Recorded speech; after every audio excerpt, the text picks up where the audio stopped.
What's up guys, WOO here, back again with another Division video. Guys, yes, it's WOO the Community, episode 11. This is the 11th Saturday on the bounce. I've got back from work, I've sat down, I've looked at the feedback, the questions and the topics that we have spoken about. I've collated them all together and sat down, had a brew and just concentrated on you guys. And that's what this is all about. It's just your thoughts, your opinions, again, and we'll combine them in a video and just discuss the state of the game. And I think that's great, and it's integral for the longevity of the game, is to talk about these things, just to get them off our chest, because it's just essential in this game. Now guys, yes, today's discussion is player power. Do we want to feel the power in this game? But before we do that, I just want to say one little thing very quickly.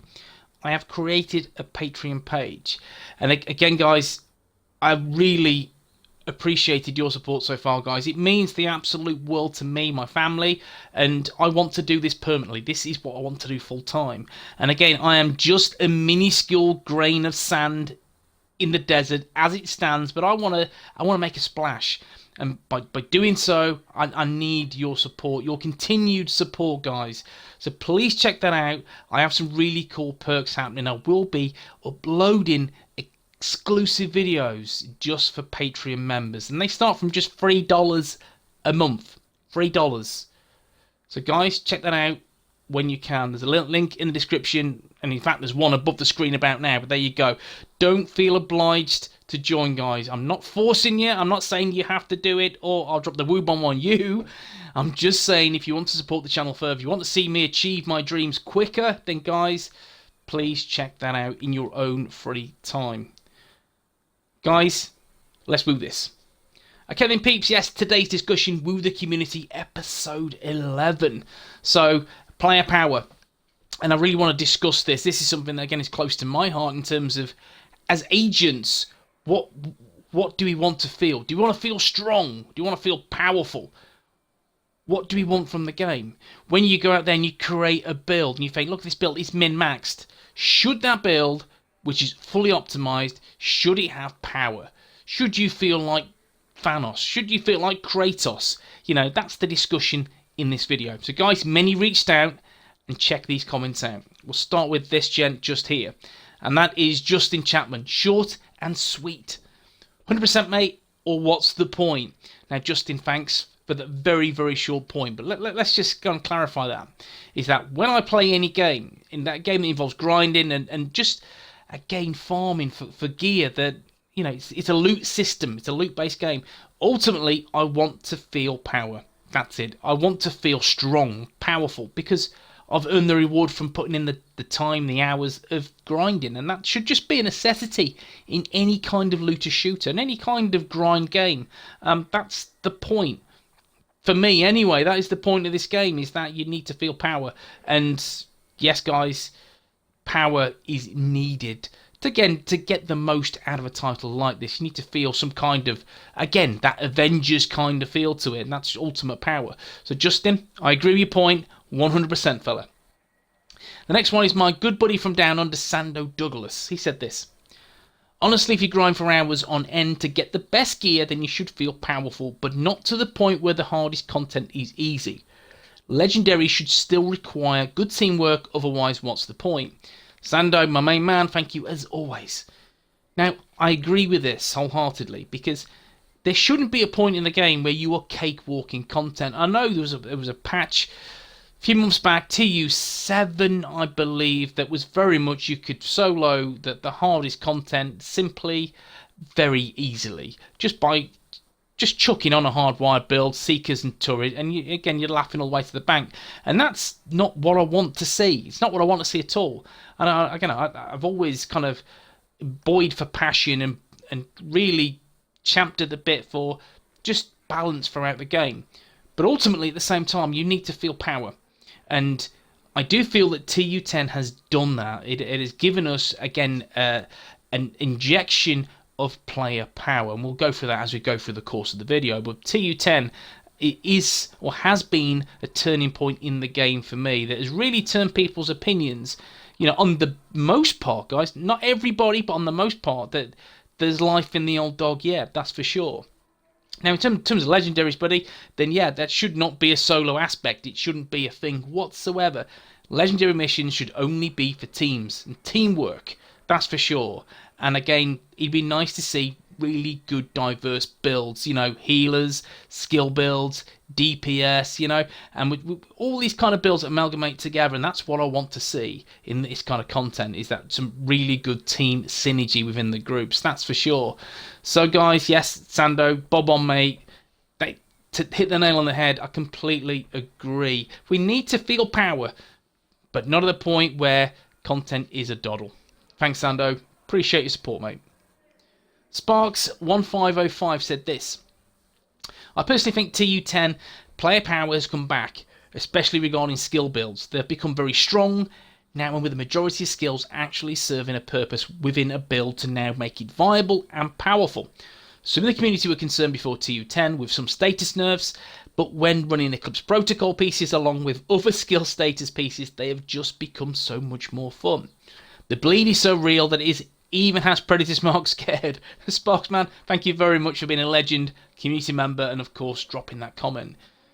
Now, I did see, and if we think back before prior to TU10, there was a lot of shit I did see on Twitter, and there was a lot of negativity regarding status effects and nerfing status effects. I ruined my build, you've done this, you've done that, this build is now trash because you've nerfed status effects into the ground. Now, if we just hold that just there and we fast forward to, again, day 1, day 2 of TU10, and once people were grinding and farming and acquiring Eclipse Protocol pieces, the world has changed. Everyone is saying, this is fantastic, this is great, this gear set is awesome. Any kind of content, it just shreds. There's so much status effect, it's fantastic. But anyway, and then it has that negative connotation that we know deep down within our heart of hearts, within our soul, that Massive will just pull us back to reality and say, screw you guys, I'm going to nerf the ass of Eclipse Protocol into the ground because you're having too much fun. And I genuinely hope that doesn't happen. But we all know, we're all staying there with bated breath, it's a potential issue that may occur, is we're having too much fun, they want to rein us in. Massive developers, do not do that. Do not do that at all, because Eclipse Protocol has elevated builds now, and as I've said, and as you will see for the comments in this video, players want to feel powerful, they want to feel strong. And again, if we just look back into the Division 1, when gear sets became a thing. Now, I've got to say this, guys. I have to say this. When you had your first Nomad gear set, what did you feel? When you had the 6-piece, what did you feel? And I'll tell you what you felt. It was freaking powerful. You felt power. You felt strong. You felt, again, like Kratos on heat. Because you're just unkillable. That's the kind of feeling that I want to feel when I get a gear set complete. That's how I feel, and that's I feel that most of the community want and they crave, is that essence of having, look at this Eclipse Protocol. This is, again, this isn't even, as some people say, this is not the right way to build it and all that crap, but this works a freaking dream. Check out the video I did yesterday, it's brilliant. And that's what this gear set offers, is so much versatility and so much status effects. I feel they've hit a home run with this. They've hit the ground running. That so much so, the other gear sets that were launched, the other two, again, there were so many content creators saying Foundry Bulwark's going to be the best thing since sliced bread. It isn't. It isn't, guys. Eclipse Protocol is. And then we have Future Initiative. It's kind of, yeah, it ain't bad. It's not bad at all, but still, Eclipse Protocol's the bee's knees. And that's the kind of thing we're at. So this has overshadowed everything. It has given a surge of interest back in the game, because why? Ultimately, players want power, and this set offers power. So Massive, you must learn from this. That's for sure. Now, this is where they need to move forward, and I really hope that they do. So Sparks, as always, mate, I love your feedback. Thank you for dropping by. Community member, another awesome guy, Kevin Morin. He said this: We all play this game for various reasons. You just like blowing stuff up and using your skills. Other people just want to shoot the shit out of anything that moves. Bottom line is a resounding yes. We need to feel that we've worked hard to get our builds to get our better loot. Powerful is important for continuity in the game, I feel. Kevin, on the money. Kevin, on the money, Morin. That I've got to say it, mate, you are. Now, there are very many different aspects and elements to kind of go on in this game and how you want to play the game. You can be the DPS, or you can be the skill builder, you can be the healer, you can be the tank. You know, there's so many avenues you can go down now to build what you want to build. So build diversity is up there with the best it's ever been in the Division 2. And this game now is gone how many years, you know, how many months old? It's getting there, but still, diversity is, it's brilliant now. And ultimately that power needs to be there. And TU10, I feel, has injected that power, injected that serum. I feel like Bane. Yeah, and I've had the injection of serum that has made me go through the roof with power and just want to just absolutely break Batman in two and fold him up like a cardboard box. That's how I feel, especially utilising this bad boy gear set.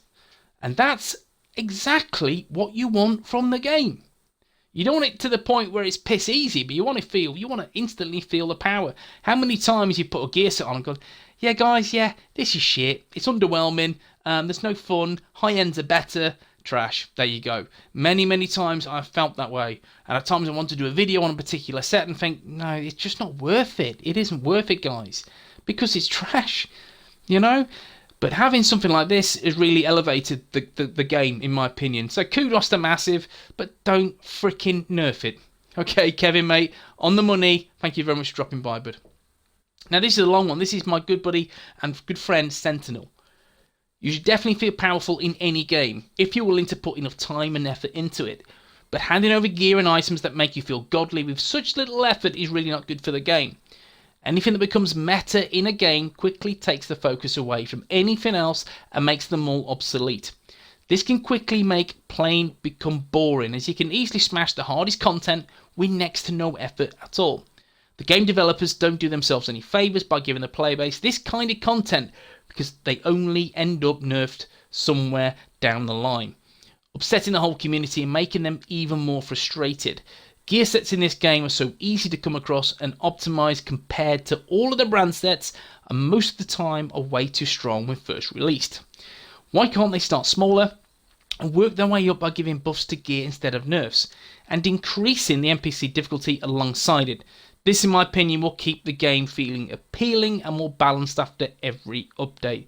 Sentinel, thank you, man. My voice is throbbing now after saying that, but cheers for that lovely point. Now, spot on. And again, kind of going back a little bit and backtracking, one thing I did say a few minutes back was that you know for a fact that if you go gear set farming, you will get a set quite quickly. And I'll tell you a little story. I went farming with my clanmates, and it was Sentinel, there was Squinty, I think there was Webby, and we were just going around doing Lincoln Memorial. I think we did Lincoln Memorial 3 times, and it was my day off work, so I had the Wednesday off. This is the day after TU10, so these guys have been farming a lot throughout Tuesday.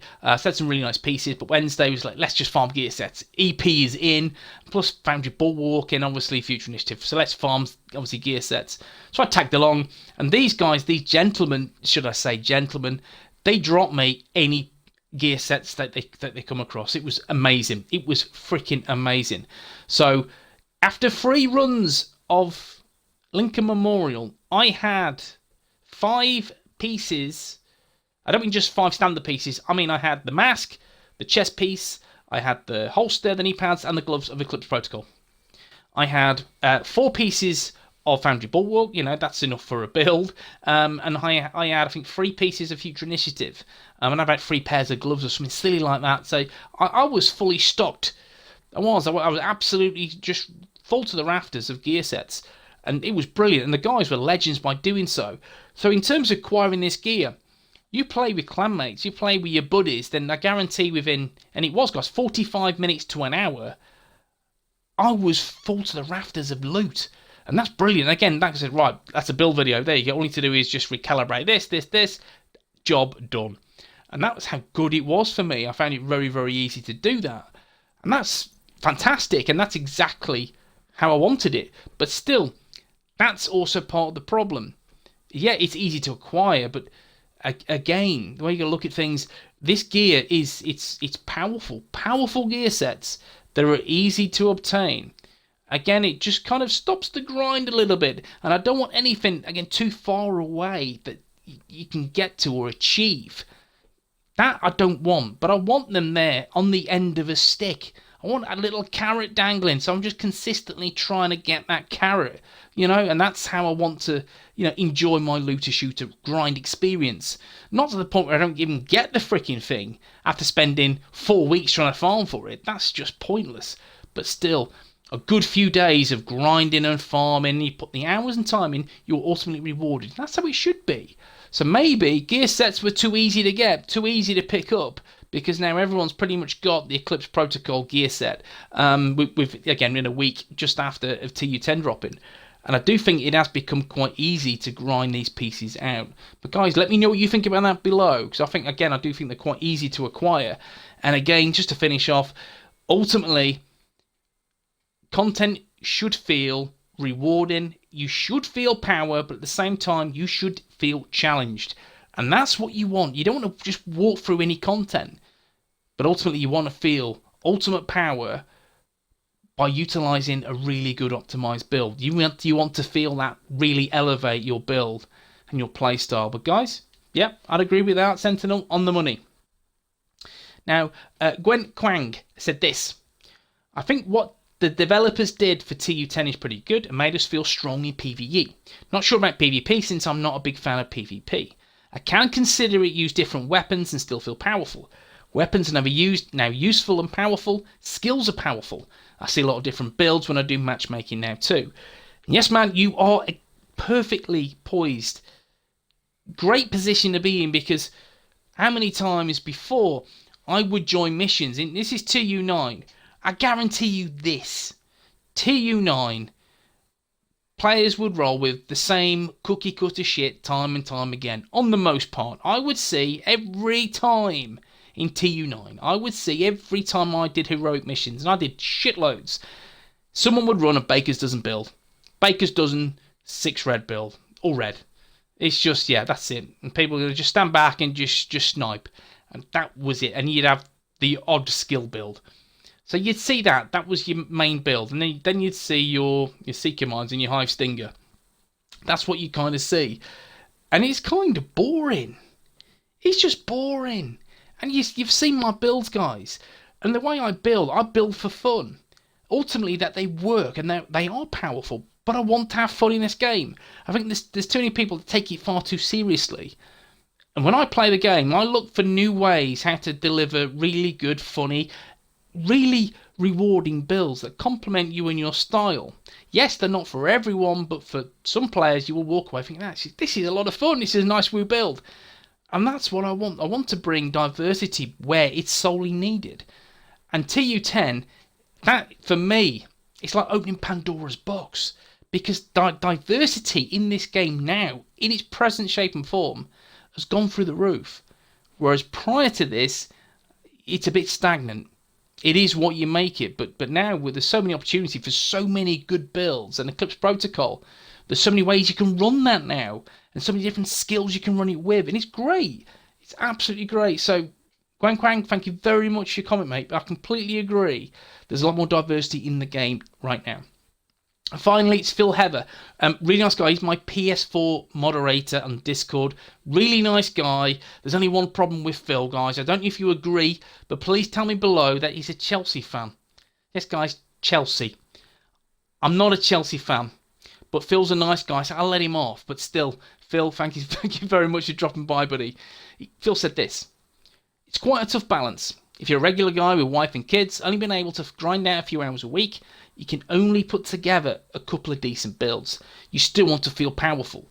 Even if you can't find the perfect pieces to fully optimize, on the flip side, those who can invest time heavily into the game don't want to become a snooze fest. I do feel though that if you have a fully optimized build, you should feel very powerful. We're supposed to be an elite unit with the best gadgets available to us. For me, specialised gear sets should be more powerful. You lose too many attributes, and for some, the payoff on gear set speciality talents doesn't justify the trade-off. Phil, as always, very eloquently put. Thank you very much, buddy. Now, with this, again, I'm going to hit this nail on the head very, very, very simply. I'm going to say this. Now, this, for me, is a game where you need to put time in. You need to grind. You need, and some of it is a lot behind certain elements of the game. We're talking Eagle Bearer for the raid. And again, if you just look at my Discord channel, you'll see a lot of people say, who's doing the raid? Who wants to do the raid? And again, I'm quietly confident that these people don't want to do the raid to do the raid. They want to do the raid to get the EB. And that's kind of the common denominator in respect of certain bits of loot. But you want the best loot in the game, and in doing so, it's going to give you maybe an advantage to a degree. That's how some people may see that. But again, I know a lot of people, once they've done the raid, they've got the EB, they're not bothered. They're not interested because they've got the Eagle Bearer. That's all that matters, And I do think some loot is tied behind the hardest content in the game, and it ultimately should be powerful. I get that. But also, you look at the Vile Mask, which I don't have yet, but I know for a fact that some people really have, because they have churned their ass off to grind for it throughout the seasons, and they have it acquired now, and it's powerful, to say the least. So, this is a game where, yes, it is pick up and play, in my opinion. You can just pick up, you can matchmake heroic missions and have a lot of fun. Play for a few hours, with the missus in bed or the kids are in bed. You can sit back with a beer, enjoy the game. I get it. I'm 100% with that. But ultimately, I think you do need to feel that power. And by doing so, you need to put the time in. You shouldn't be gifted stuff very, very easily. You've got to put time in to be rewarded. And when you put the time in, ultimately, you have a really good build in place. And again, in terms of recalibrating your gear, again, you've got to farm and grind to get ceramics, electronics, and all this kind of jazz. So it's all about time. And again, there should be that carrot at the end of the stick for every single gamer that plays the Division 2. Whether you play the game for 5 hours or 5,000 hours, there needs to be a carrot that's consistently there. Remember, this is a live service game that's continually updated. So guys, massive developers, that's food for thought in my opinion. You always need to be chasing something. And again, once you've got everything, why would you play the game? Me personally, I enjoy building. I enjoy looking through builds and creating weird and wonderful builds around anything that's in this game. That's what it's all about, in my opinion. But for most, it's the grind of acquiring the gear, acquiring the weapons, the mods, so you have this OP build. And once that's done, it gets kind of boring on some aspect. So there needs to be, again, that carrot for Massive to dangle to keep people invested in this game. Now, in terms of gear sets, just then to finalise this, gear sets should be powerful. That is for sure. Gear sets need to be powerful. Again, go back to Division 1. Classified gear was gear sets. Ultimately, they had better stats. I love that. Because when you're grinding, you're playing the game, you want high ends. And once you get high ends and it's all gold builds or all yellow build, and then you go, well, the farm for exotics, you want exotics. You're going for those bad boys. And then what happens, you go, oh, hang on, there's classified gear or gear sets are coming in the game. And there's all these gear sets available. And then there's classified gear, which is elevated in more with higher stats. That's more damage, more tankiness, more skill builds. And you need that kind of progression system. And I think Division 1 had that really, really well nailed. In my opinion, I just felt the classified gear sets would go too. And ultimately more powerful than your high ends. I get it. And then again, when you look at this game, and I feel Massive have took the reins back in firmly because they don't want gear sets to be OP. But they have launched one. And it's not Foundry, it's Eclipse Protocol. It's amazing. And Massive need to just not touch it. Just leave it be. Just leave it be. Let it ride out. And then we'll see what we can work with and what we can build in the future. But guys, I'm generally just hopeful now that I can see and feel player power. It's really moving in the right direction. So guys, I'd love to hear your thoughts in the comment section. Thanks for tuning in. And of course, woo bomb, sub button, all that jazz. And I'll see you in the next one. Peace.